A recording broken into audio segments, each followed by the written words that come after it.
A qualidade da democracia. Por José Álvaro Moisés.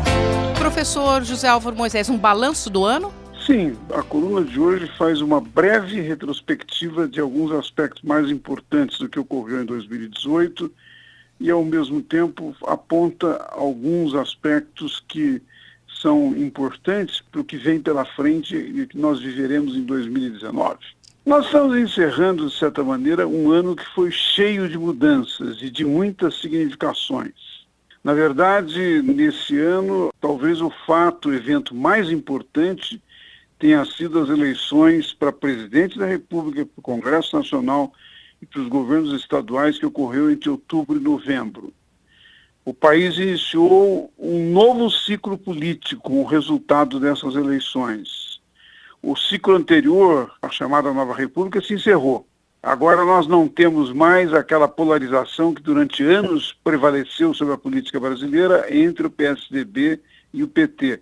Novos partidos surgiram e, num certo sentido, houve uma clara inclinação de todo o tom, debate e preocupações da política brasileira num sentido mais conservador e que alguns dos autores dizem mesmo um sentido de direita, né?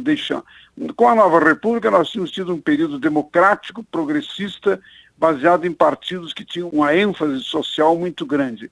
Agora a ênfase está sendo colocada sobre o combate à corrupção, as questões de enfrentamento do crime organizado, mas também questões de natureza moral, costumes, etc., que o novo governo pretende de alguma maneira tocar.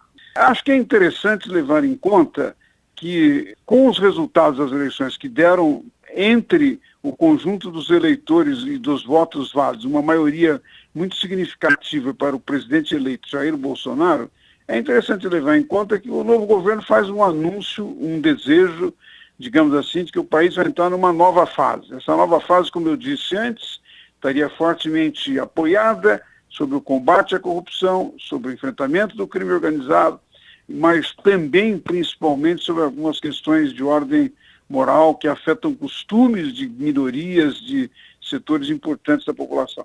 Acho que nesse contexto tem alguns pontos críticos desse anúncio do novo governo que expressam, digamos assim, questões que podem envolver uma preocupação sobre como enfrentaremos o nosso futuro. Professor, quais seriam esses pontos? A primeira grande questão que resultou da formação do Ministério, da indicação de nomes, do anúncio de alguns passos que o presidente eleito pretende dar, diz respeito a uma relação entre religião e governo. O Brasil é um país de Estado laico, mas há uma influência muito forte, particularmente das comunidades evangélicas, sobre o novo presidente e às vezes dá a impressão de que ele toma decisões baseadas no papel dessas comunidades. Mesmo agora, a escolha de um dos ministros, a ministra dos Direitos Humanos e das Mulheres, que vai, entre outras coisas, coordenar a FUNAL, fez um anúncio de que o importante, mais importante do que o Estado, é a religião. Então essa é uma preocupação para um país de Estado laico.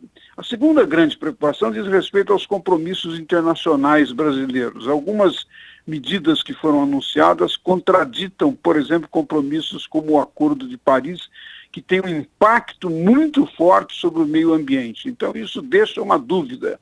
Como manteremos as nossas obrigações para manter, principalmente, um universo como o da floresta amazônica, por acaso o governo sair do Acordo de Paris? E, finalmente, surgiram nas últimas semanas algumas informações de irregularidades em contas de assessores de um dos membros da família de Bolsonaro, o senador eleito Flávio Bolsonaro. As explicações até agora não são claras, o que indica que há uma falta de transparência em questões delicadas dessa natureza, que na verdade afetam a própria concepção do governo, que seria de combate à corrupção. Convido todos os ouvintes a frequentarem esta coluna no próximo ano, a partir de fevereiro.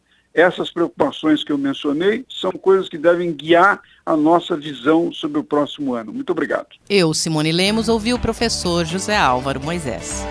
A qualidade da democracia. Por José Álvaro Moisés.